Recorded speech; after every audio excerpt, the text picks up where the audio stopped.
President Kiir walks the talks, the meeting different political parties as elections beacons. Tripartite agreement has been reached to protect Heglig oil field.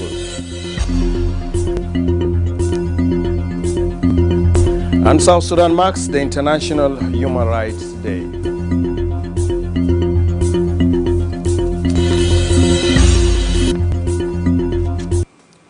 Warm welcome, viewers of SSBC. Thank you so much for joining us from wherever you're tuning in. We're coming to you live from Juba.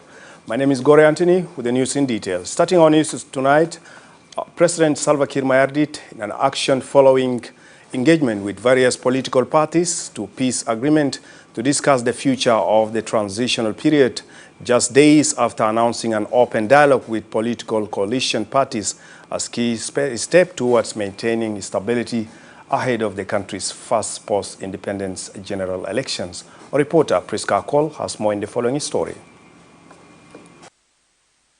President Salva Kiir Mayardit on Wednesday convened a high-level meeting with leaders of various political parties to discuss on the conclusion of the transitional period and the preparations for the conduct of general elections as outlined in the extended roadmap. Following the meeting, Secretary General of Sudan People's Liberation Movement, SPLM, Dr. Akolpol Kudit, told reporters that the parties collectively agreed to amend key provisions of the revitalized peace agreement on the resolution of conflict in South Sudan to pave the way for the upcoming general elections slated for December 2026. Dr. Akol further said all the parties mutually agreed and resolved to classify pending key provisions such as the permanent constitution-making process and the national population census as post-RR access programs.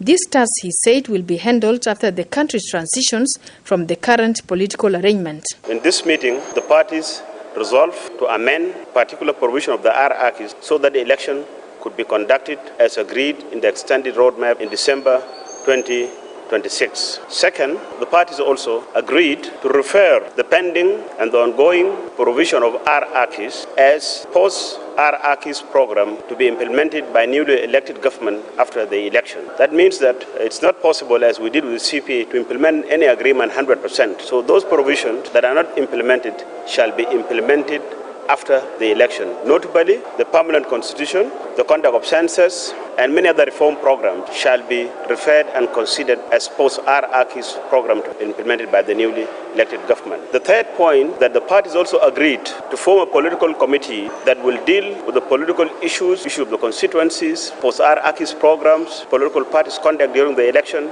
among many other things. The parties also agreed to form a legal committee to be headed by the Minister of Justice, and the task of this committee is to oversee and effect the proposed amendment to the RRACs. And this proposed amendment, to be very specific, are basically three or two. One, delink the process of constitution making from the conduct of election. Two, delink the conduct of new census from the election process.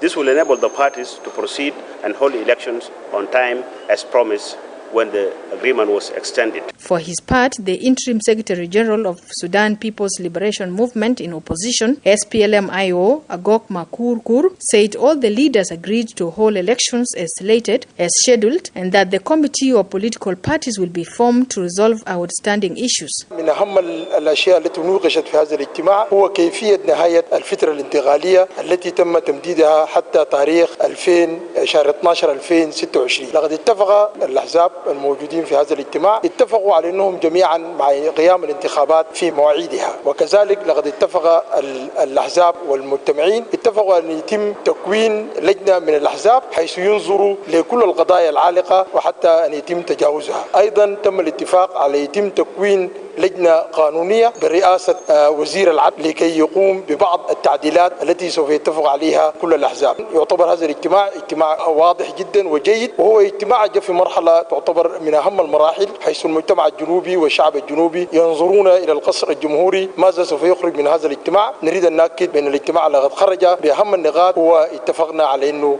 يقيم الانتخابات في مواعيدها في تاريخ شهر 12/2026 وهو الموعد القاطع للانتخابات. The meeting underscores the commitment of the leadership to a peaceful power transition and strengthening of democracy in the country, which promises a more stable and prosperous future for the people of South Sudan. Priska Cole, SSBC News, Juba. And moving on, the people in the areas of Cholo Kingdom are appealing to the national government to provide them with humanitarian needs as the flood left the infrastructural in the area ruins. This follows meeting between the Vice President for Economic Cluster, Dr. James Waniiga, and the Cholo delegation led by Rebecca Joshua Okwachi, who conveyed the message of the Cholo Kingdom for the support that the government and the SPLM leadership could render to people in the Cholo areas. This time, the whole area of the Cholo Kingdom, which has 4 counties, 3 of them had gone through very heavy floods, and our people have been displaced, apart from the challenges of the insecurity that they suffered last year.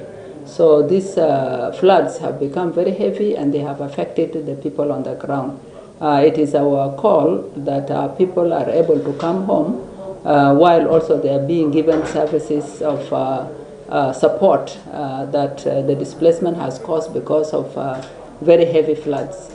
We also share with the deputy chairman on the situation of our people, especially that we are moving now towards mobilization of our people. We are also talking about elections upcoming. It's very important that the people will be in their places settled, so that we are able to share with them the messages of peace and also. Moving on, the national government and National Education Coalition is stepping up effort to tackle crisis of 2.8 million children out of schools, alongside challenges such as teachers' absenteeism and inadequate classrooms, as well as weak supervisions in schools. This follows a meeting between the Vice President for Service Cluster, Josephine Joseph Lagu, and Dr. Ador Yak, the National Coordinator of National Education Coalition, focus on urgent issues affecting educational sector across the country. So we've come to submit this communique to the Vice President for onward submission to the President, because we know the President is someone who listens, is someone who is with the communities. We want him to come back and give education to our people, give education to our children, help us bring back the 2.8 children to the system, help us educate the 2.3 that is all in the system to be educated furthermore. So we've come, the Vice President has received the communique in a very high spirit, and she has committed that she's going to forward this to the President, and we are delighted that this conversation should not just stop. This conversation should be a daily conversation, so that. Moving on, Parliament chaired by Speaker Gemma Nunukumba has listened to a presentation by the interim chairperson of reconstituted Joint Monitoring and Evaluation Commission, RGMEC, Ambassador George Agri Owino, regarding the revitalized peace agreement. The Parliament also listened to a report presented by the Specialized Committee on Peace and Reconciliation, Legislation and Justice on the first quarter report of RGMEC on the status of implementation of the peace agreement from 1st January to the 30th of March 2025, as well as the second quarter of 1st April to 30th of June 2025, that was presented by the chairperson of the committee, Bona Lawrence. The RRCs faced renewed pressure following the Nasser incident, a major violation of the permanent ceasefire and its aftermath, which triggered arrests, prolonged detention, and judicial process, as well as several political actions detrimental to trust building between the parties to the peace agreement and its implementation. The Joint Committee urges the parties to agreement to observe permanent ceasefire, refrain from hostilities, and focus on progressing the implementation of the transitional security arrangements as provisioned in the RRCs. The Joint Committee once again reiterates its call to the Higher Tribunal to expedite the process of the pending bills and policies by presenting them to the August House for deliberation and enactment as part of the legislative reforms. The Joint Committee directs the National Elections Commission to complete the establishment of the state elections committees in the remaining 4 states and expedite the rest of the activities to meet the deadline. Moving on, the Speaker of Transitional National Legislative Assembly, Gemma Nunukumba, and United Nations Population Fund Regional Director for Eastern and Southern Africa, Lenius Gumo, have discussed the need to expedite the enactment of laws to protect women and girls across the country.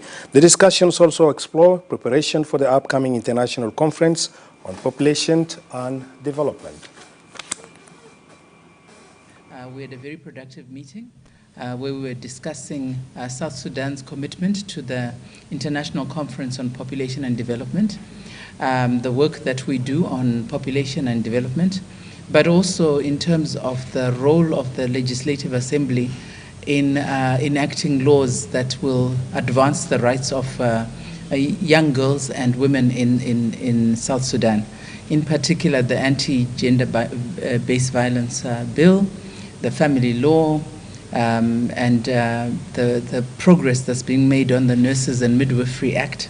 The Speaker reiterated the TNLA's commitment to passing upcoming bills, specifically the Family Law, Anti-GBV, and Nurses and Midwifery Bill, which will protect the rights of citizens across the country, and specifically women and girls. The TNLA is also committed to continuing advocacy work, which will go hand in hand with the aforementioned bills. And the governor of Western Equatoria State, James Ataib Jas, has confirmed relative peace and stability in the state. He confirmed this while briefing the Presidential Advisor on National Security Affairs, Tut Galwak Manime, on a security situation in the region.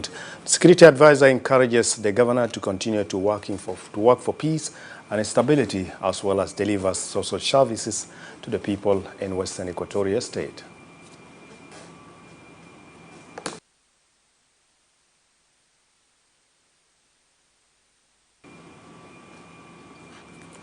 And crossing over to Johannesburg, South Africa, where Juba and Pretoria have reaffirmed effort to strengthen cooperation in mining, oil and gas, infrastructure, agriculture, tourism, as the senior presidential special envoy on special program, Adud Salva Kiir Mayardit, is in Pretoria to advance bilateral relations between Juba and Pretoria. Our reporter, Mading Deng Mading, is in Pretoria and files us this report.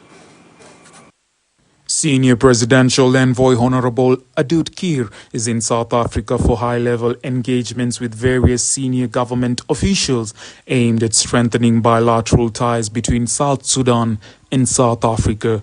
She began her visit with a meeting with Deputy President, His Excellency Paul Mashatile, discussing cooperation in mining, oil and gas infrastructure, agriculture and tourism.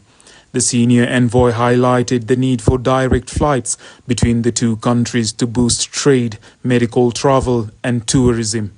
Both sides reaffirmed their commitment to regional peace and security. Honorable Adud Kiir also met ANC officials and attended the party's National Dialogue Commission session, praising the ANC's Pan-African values and delivering President Salva Kiir's message. We are very appreciative of your work, your Pan-Africanism, your promotion of unity in Africa, and Pan-Africanism in general. SPLM has had the wish to be under the doctrines of the ANC, and as such, we would like to extend our request to you to see how we can cooperate more in the near future. Our President is adamant that we must be organized, we must be fair, we must fight for socio-economic equality, and we must be Africans above all. We are going into our elections and we'll be coming back more and engaging with you. I hope we shall be welcomed the same way you're welcome to my team and I. Mading Deng Mading reporting from Johannesburg.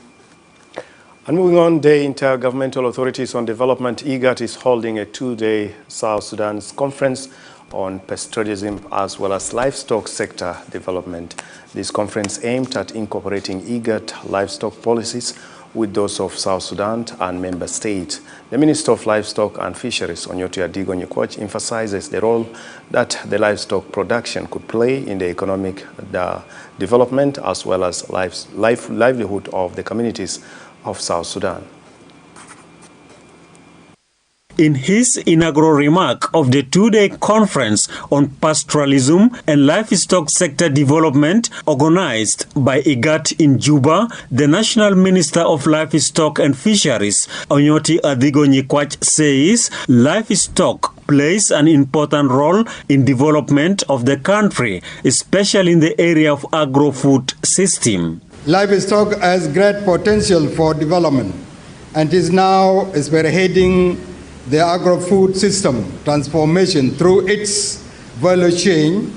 Livestock production plays a crucial role in the economy's livelihood of the IGAD member states, countries including South Sudan, particularly among cross-border pastoral communities.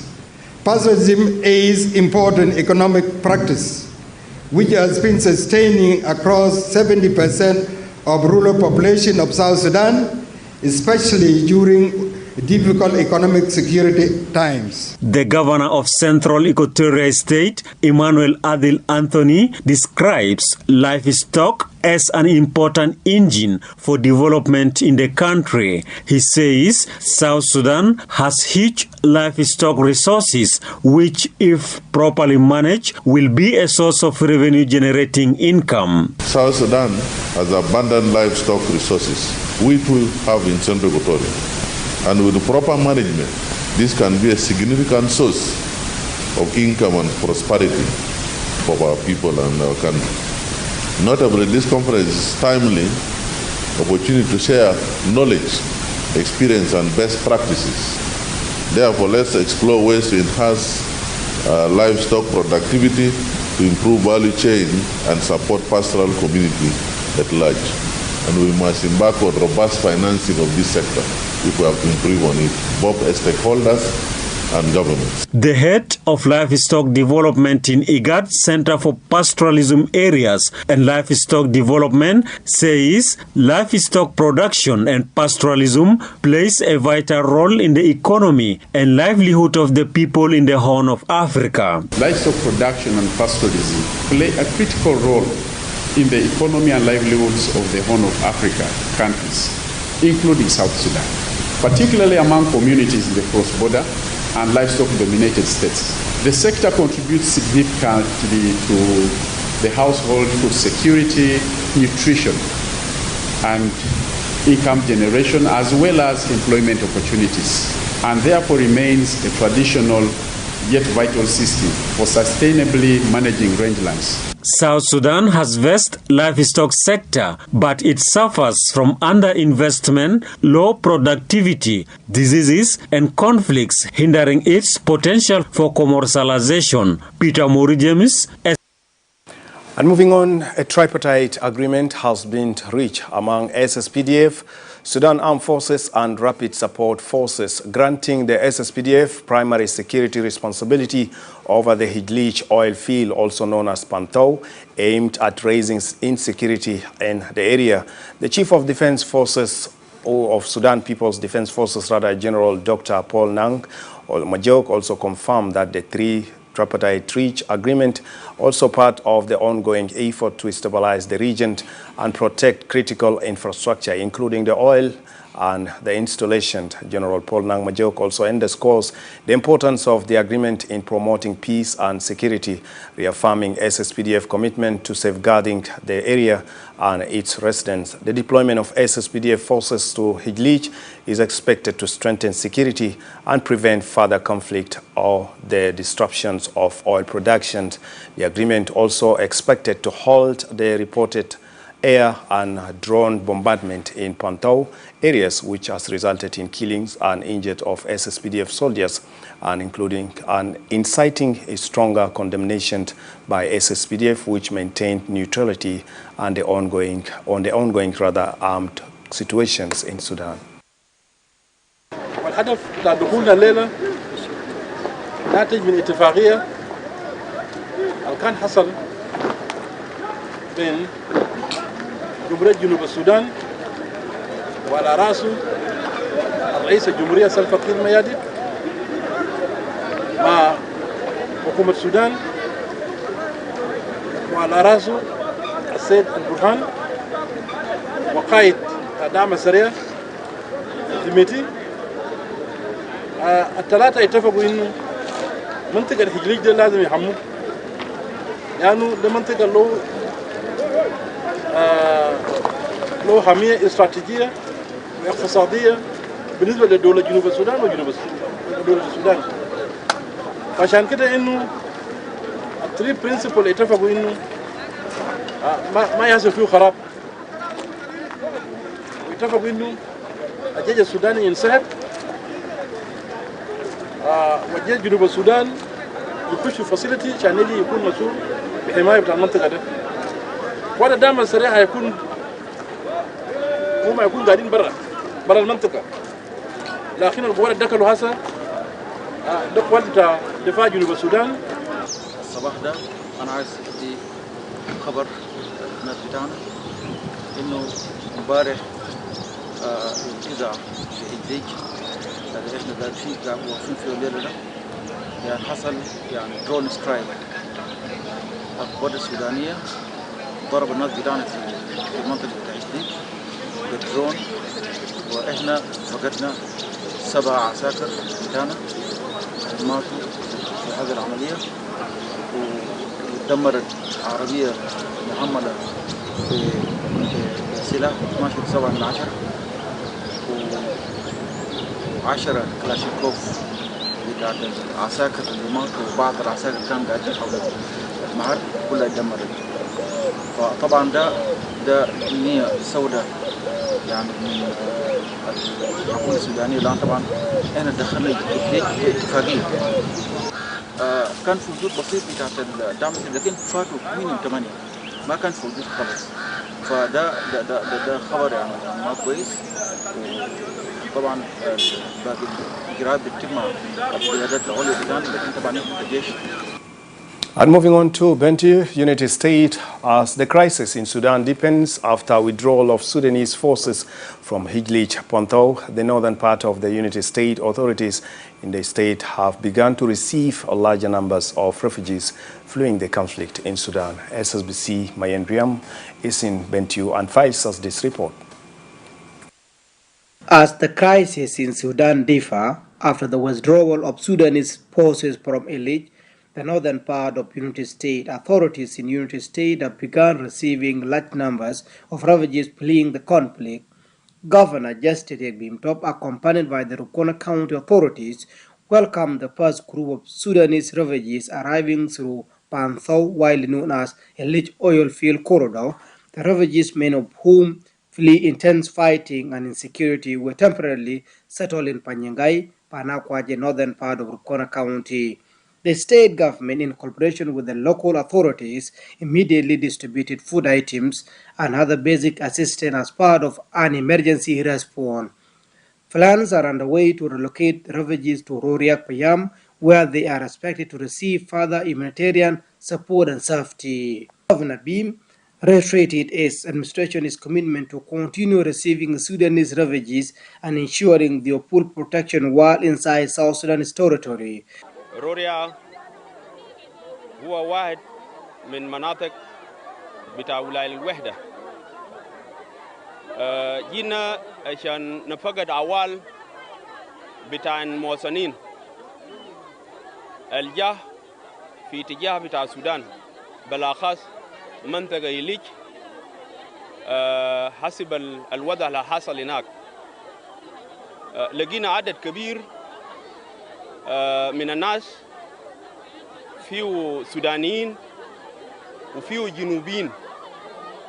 طمنا للشعب الجاه من السودان كلهم إنه المنطقة آمن، وحكومة بتاع ولاية وحدة قادر على مسؤولية لحماية بتاعهم. اللاجئين السودانيين اللي جاوا من منطقة هجليج والمواطنين العايدين من السودان الجنوبيين لقد استقبلناهم في أول حدود لمنطقة ركونا. Refugees who spoke to SSBC expressed relief about reaching United States, noting that they left behind heavy fighting, hunger, and fear. They thanked the government and the people of United States for their warm reception and life-saving assistance.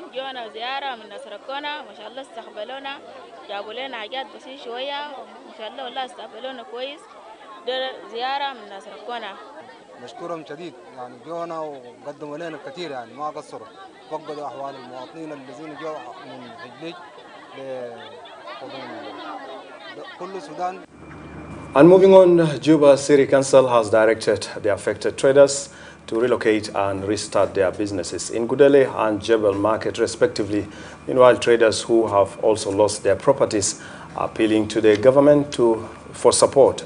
More on the following story by reporter Mangar Gabriel. The Juba City Council has directed traders to stop installing temporary materials at the fire rampage site, relocate and restart their businesses in the Gudele and Jebel markets, as the land belongs to the University of Juba. However, it has now turned into a concrete building. Meanwhile, the government has started the registration process to have the traders. The governor of Central Equatoria State, Al-Innu, Tani Mara, Kedenas Mabana, the temporary materials. Mafi Bunian, Masabit. Wana sama Jamajuba, Taman Mahalde, the Mahalta Jamajuba.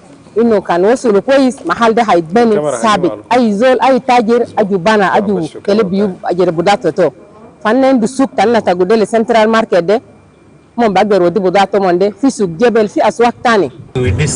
traders are appealing to the government for support and compensation to aid in restarting their businesses. هنقدر نمربو زمن البسيط ده ممكن 20 ليوم واحد ده هيطلع لنا شوية قرش عشان بكرة بعد بكرة كان بقى رئيس جامعة ولا جافانا توكم على قال ما تبني ولا تبني لكن حاجة على حسب ناس قاموا لي أجل وجه على حسب حاجات حرق وناس ما إنه حاجة تانية على حاجة ناس قاموا لي. A dream built over the years, work hard, turn into hatches, leave nothing with individual. The directive given to them to go to Gudele, Jebel, and other places where they start their businesses.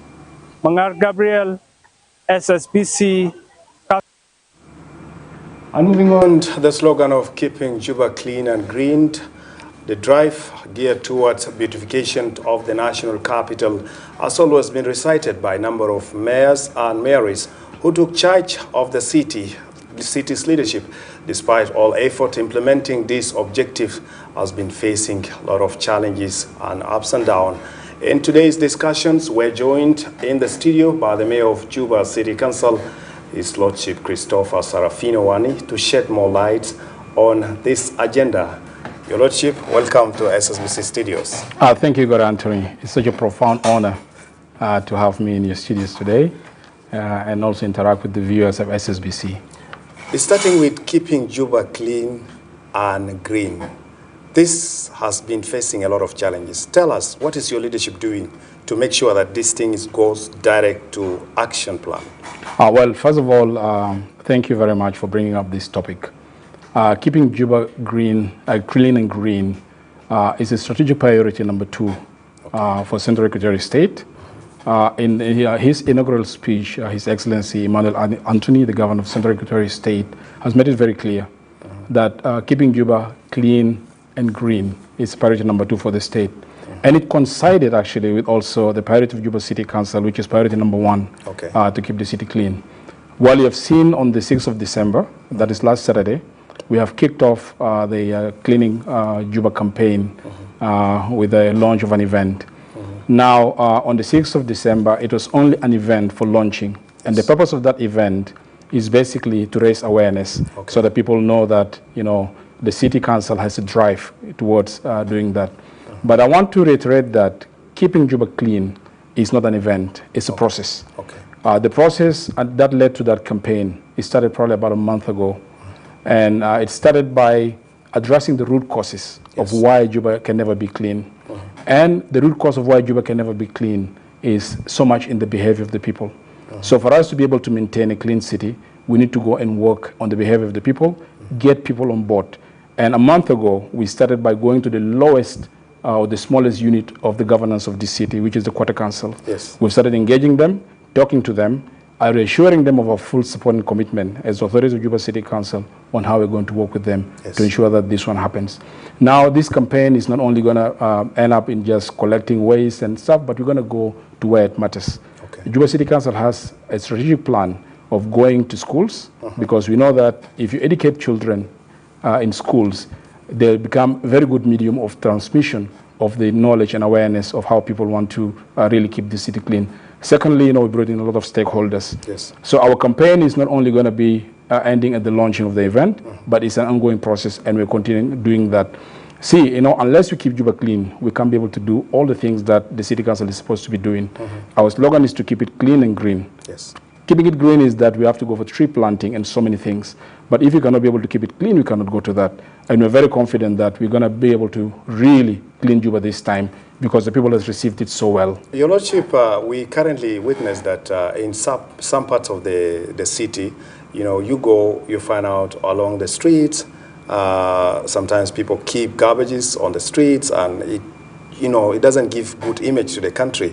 And then what is your leadership currently doing? Do you have challenges on actually collecting all these, or what is the strategy that you're using to ensure that at least somebody getting out of his house or along the main road, you see like Juba is actually clean, as you've been saying? Well, actually, first of all, I want to say that the reason why the garbages are all on the side of the streets and the roads is not about the capacity that we cannot be able to collect. Yes. My leadership has now stayed for about 48 days since we took over the leadership of Juba City Council, and we have changed a lot of logistical approaches in how we're going to collect waste and rubbish out of the city. We have instituted 2 shifts, day shift and evening shift. Okay. So the issue of garbage is not about collecting and the capacity of collecting, but as I said before, it's about the awareness. Okay. The reason why people bring their garbage and they put it on the side of the road is, number one, maybe they did not have the confidence that if they keep the garbage in their homes, the city council can be able to collect, but that has changed. Yes. And for us to be able to change that mentality, that's why we talk about the awareness. Yeah, we started actually going in deep into the neighborhoods, talking to the people, forming teams of Juba City Council together with the quarter councils, because they are the government that is so close to the people. Yeah. Going to door-to-door campaigns and telling them that they don't need to do that anymore because we have the capacity that we can be able to So clean. you're having 2 shifts, evening shift and morning shift. Like that's right. What are they using during that evening shift and morning shift? Juba City Council have enough trucks. Okay. Yeah, we have quite sufficient number of trucks, and we put in place logistical plan that these trucks will be running continuously without any failure. Okay. And it's working so well, actually. Let's go now, Your Lordship, let's now go to one of the city's comprehensive plan. What do you have in place to put permanent structures? We have seen previously, recently, the fire outbreak in custom market, and this has actually made a lot of traders to lose, billions of pounds and dollars, hundreds of thousands of dollars. Now, do you have a permanent plan now to have permanent structures in place that this recurring every year we have fire outbreak doesn't happen again? Well, first of all, I would like to take this opportunity really to empathize with the traders who have suffered this huge loss because of the fire that has gutted Nyakuran market. It's with profound sadness that I sit here today and to tell them that, we feel for them. We feel for livelihood that are destructed. And not only that, losing a market such as Nyakuran market is a big loss, for the city, because the vibrancy of every city is on its markets and markets network. Yeah. Because market in itself is a national security concern and a national security, location. Now, prior to the issue of the fire in Nyakuran, the reorganization of markets in Juba. Yes. Is already a priority of the city and the state. Okay. We said that our markets should be organized, they should be clean, they should be safe. Yes. For the people who go and shop and for the people actually who trade in the markets. Because we know so many things do happen in markets in terms of food being sold, fresh foods and stuff. Yeah. Disease outbreaks, sometimes they originate from the markets. So if we don't organize our markets, we'll not be able to mitigate some of the challenges. And one of the challenges is actually the fire. Markets should be organized so that we can have access, in case of any rescue. One of the reasons why the problem happened at Nyakuran market is that when the fire trucks actually came to rescue, there was no access for the trucks to be able to go to the market. Yeah. And that's why we're talking about the organization. So we've said it very seriously. Is the plan of the city council and the state government under the leadership of His Excellency Emmanuel Adil Anthony to ensure that our markets are organized so that we can be able to provide safer shopping experience to the people. Would you have permanent structures, or you'll have this, Well, I'm coming to that because also immediately after the incident of Nyakuran market, there is an order from the governor to ensure that there are no more makeshift markets in the city. Okay. Now, any market that is going to come up in Juba will not be makeshift, will be permanent. And those markets that have makeshift structures, of course, we'll give them time because we have to transition. We know that, construction is not easy. And someone who's trading and they have their market that is existing, it's also not very easy to undo it and start building it permanent. So we're going to work through with them. We're going to have discussions. We are having discussions with the Chamber of Commerce at Juba City and all the markets, and also trying to get them on board. And I'm very glad to report that they are with us on this process. The organization that we started from Konyo Konyo Market was well received. If you go to Konyo Konyo Market and you compare Konyo Konyo Market to before we started the reorganization, it's really a huge difference. You can actually breathe in these markets, and that's what we're talking about. And we've not stopped there. We're going to continue. Shed some few lights on those who are affected. Is there any registration? Is there registration taking place of the traders who are affected due to the fire outbreak? Actually, yes. Together with the Chamber of Commerce, City Council actually is giving them a huge support, to be able to register and identify the traders. Because what we need to do, number one, actually, we need to know how many traders really were in that market. Their nationalities, if they're South Sudanese, if they're, our brothers from the neighboring countries, what type of businesses they were involved in, because this information, this registration process actually will guide us in the next phase of how we're going to develop this market. And if this market is going to come back His again. Excellency, the President also issued condolence as well as issued directives to the Juba City Council as well as the committee, and he's waiting for that report. Yeah, it's going on. The committee the committee was formed by His Excellency the Governor. They've commenced their work, and all of us are waiting to see the findings and the recommendations of what's going to happen next. Then you forward it to the head of the state. Definitely. He made some directives. Definitely. All right. With that, Your Lordship, it has been a pleasure having you in our studio. Thank you so much. We'll provide you another platform for more time to have discussions on this. Thank you, Gore, so and thank you, the viewers of SSBC. With that, viewers, we continue with the rest of our news bulletin. The Institute of the South Sudan Revenue Administration will begin full implementation of training programs February next year. This also this confirmation was made on Tuesday, the principals of Institute during a visit of the Commissioner General of South Sudan Revenue Authority along Yei Road. SSBC, Emmanuel Patrick, files us this story.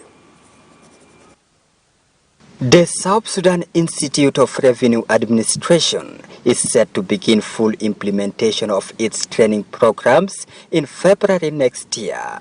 The announcement was made on Tuesday during a visit by the Commissioner General of the South Sudan Revenue Authority to the Institute along the Juba Road.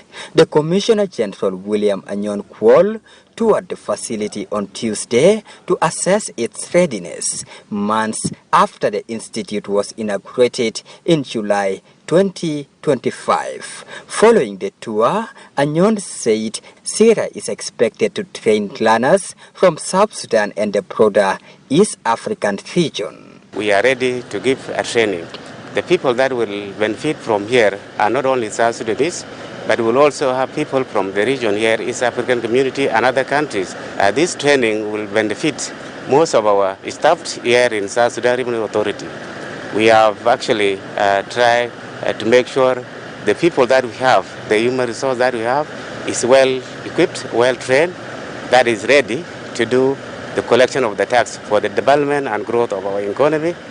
The principal of the institute, Stephen Analo, outlined the progress made in preparing academic content and training capacity. Analo disclosed that Sierra has already built a strong pool of instruction staff ahead of the rollout. We are set to roll out early next year. By February, we should be rolling out about 3 programs, and by June, we will have trained over 500 people.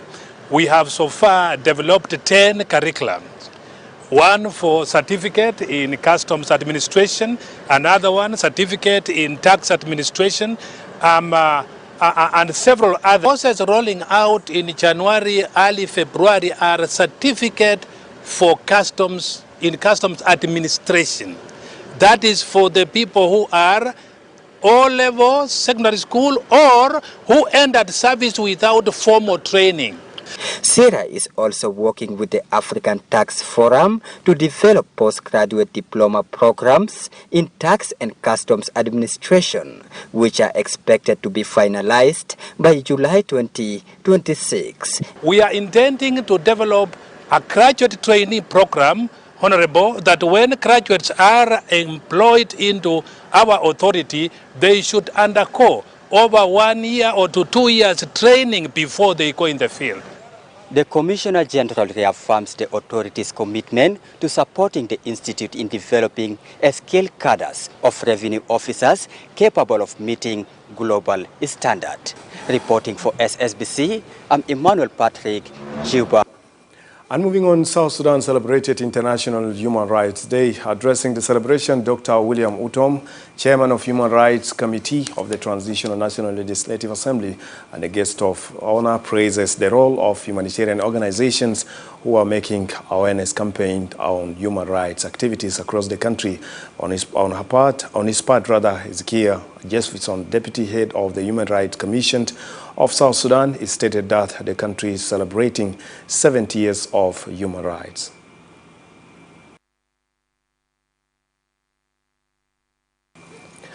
And now we move to Kwajok, state capital of Warrap, where the government is strengthening accountability effort in the state revenue collection to support development and peace building across the state. During the meeting chaired by Governor Ambassador Bolweka Goth, heads of the revenue collections institutions and security agencies on maintaining as well as checking points across the state is being directed to cooperate on harmonization of tax and improving revenue generation to fund key developmental projects in the state. Human Rights Day 2025, we gather under the theme, our everyday essentials. We are discussing how we can enhance our revenue collection in the state so that we are able to run our state, so that we are able to deliver some service to some extent with the local revenue of the state. We want to harmonize them, we want to revitalize them, we want to apply them through relevant laws and acts. We want to qualify the personnel that are going to work in it to have a relevant knowledge in laws that are governing and experience, so that there are no issues of breaches over those custom points or checkpoints, because there are a lot of complaints from UN agencies, from traders, from ordinary citizens that they are being overtaxed, they are being harassed. There is a contradiction between the agencies that are authorized to do collection and those who are authorized to oversee the functions of revenue collection.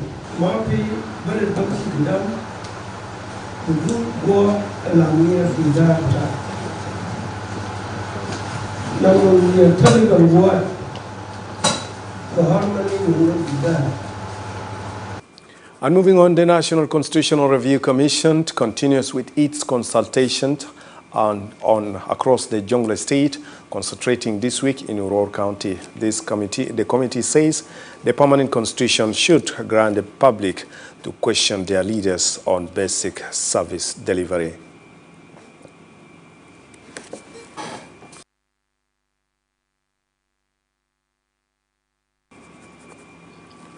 And moving on, hate speech, whether spread through social media or political rhetoric or community discussions, remained a dangerous catalyst for violations in South Sudan, especially when it targets ethnic, erodes trust, as well as undermine peace building. SSBC John Hagoth spoke to citizens who are appealing for stronger social media institutions to protect communities across South Sudan. More in the following report. With social media increasingly becoming a vehicle for hate speech, misinformation and disinformation, South Sudan's parliament recently passed the Cybercrime and Computer Misuse Bill, aimed at addressing online gender-based violence. The move sparked mixed reactions, but students at the University of Juba says hate speech and misinformation deepen divisions, incite violence, and block access to credible information in a country still undergoing transition. Yeah, it's true, and like some people are paid for that.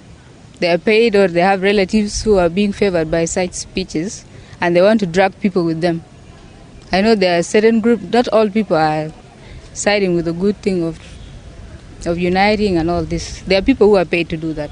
The perception about social media itself has resulted into why there is spread of hate speech, because most of our people are not using social media as a platform to share positive thing, but rather, seeing the social media is not secure, people are using it as the only way of expressing their negativity about other thing, because most of the thing people share on media is maybe it can be out of frustration, it can be sometimes out of anger, maybe it can be out of someone is new on media and you also feel like you can't share anything on media. Others urge the young people, especially students, to avoid spreading harmful content and instead use their platforms to promote peace. The hate speech is not taking us forward as a country because it has brought division among the youth, and also youth have taken it to be source of income. They go and abuse someone on Facebook or on social media for them to gain an income. Most of the people that are writing 80% of hate speeches are young people. I will also blame elders on that matter, because why do I have to blame them? Because they fail as elders to guide the young people in the fact that they do not fall into the hate speech issues. Digital Rights Frontlines told SSBC they are working with the government institution to combat hate speech, though challenges remain high due to the rapid spread of harmful online content, including AI-generated messages. As part of our programming, we have been implementing various collaborative projects with our partners. In this case, we have been implementing various projects alongside journalists for human rights. So we conducted several media and information literacy training, whereby we highlight the danger of hate speech, misinformation, and misinformation in our digital space. And also we provide avenues with which community will protect themselves against these harmful vices in our community. In Afanile State, Information Minister Peter Nywajo Nyok, speaking at the UNDP Community Peace Forum, also cautioned citizens to reject hate speech and support peaceful coexistence. From here, take this recommendation and go and talk to your neighbor in the tea place only about peace. This is not the work of the church alone to preach peace. The pastors are tired. Let us help them to preach the word of peace. And if you go to the mosque, go and talk about peace.